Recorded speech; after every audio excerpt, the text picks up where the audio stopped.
सुप्रभात बच्चों। हम अपनी कामचोर कहानी कर रहे थे जिसमें हमने पेज नंबर 53 यहाँ तक कर लिया था। नेक्स्ट पढ़ते हैं। अब सब लोग नल पर टूट पड़े। यहाँ भी वह घमासान मची कि क्या मजाल कि एक बूंद पानी भी किसी के बर्तन में आ सके। ठूसम ठास किसी बाल्टी पर पतीला और पतीले पर लोटा और भिगोने और डोंगे। पहले तो धक्के चले, फिर कुहनियाँ और उसके बाद बर्तन। वहाँ पर घमासान लड़ाई हो गई।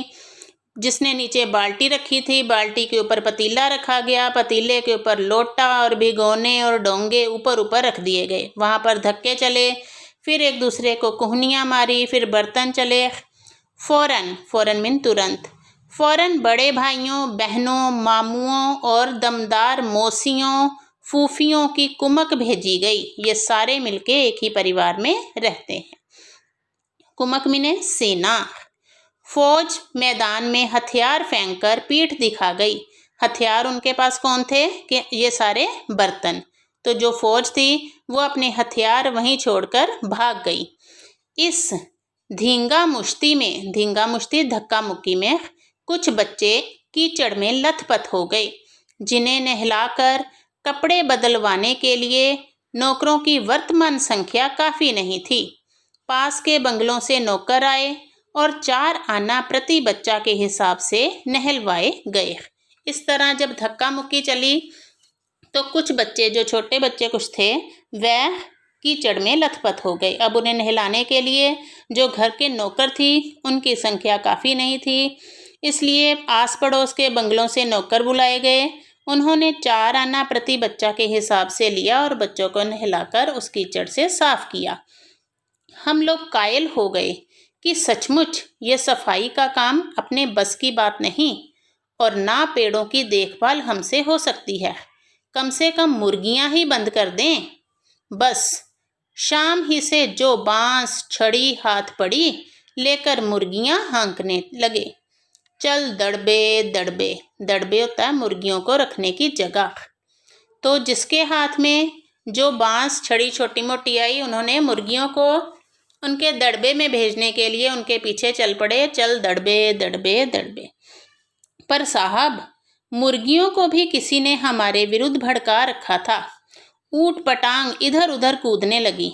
2 मुर्गियां खीर के प्यालों से, जिन पर आया चांदी के वर्क लगा रही थी, दौड़ती फड़फड़ाती हुई निकल गई। तूफान गुजरने के बाद पता चला कि प्याले खाली हैं और सारी खीर दीदी के कामदानी के दुपट्टे और ताजे धुले सिर पर लगी हुई है।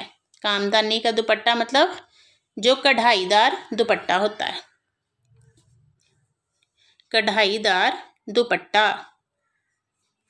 एक बड़ा सा मुर्गा अम्मा के खुले हुए पानदान में कूद पड़ा और कत्थे चूने में लुथड़े हुए पंजे लेकर नानी अम्मा की सफ़ेद दूध जैसी चादर पर छापे मारता हुआ निकल गया।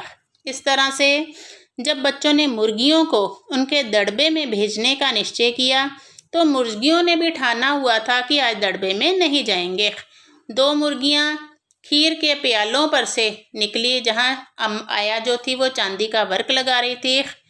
तो इस तरह से मुर्गियां जब दौड़ती हुई निकल गई तो पता चला खीर के प्याले खाली हैं।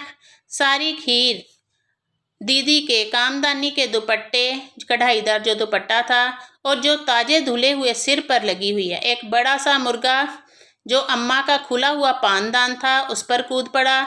उसके पंजों पर वो पान का जो रेड सा निशान होता है, लाल, वो पड़ गया और नानी अम्मा की सफ़ेद दूध जैसी जो चादर थी वह उस पर छापे मारता हुआ निकल गया।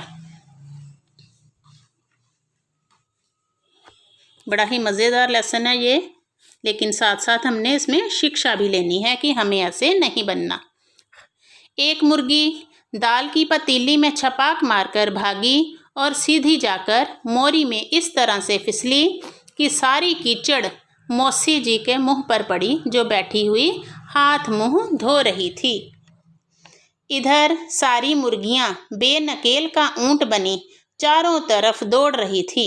एक भी दड़बे में जाने को राजी ना थी। इस तरह से एक भी मुर्गी जो थी वो अपने दड़बे में जाने के लिए तैयार नहीं थी। बाकी हम पढ़ेंगे अगले पार्ट में।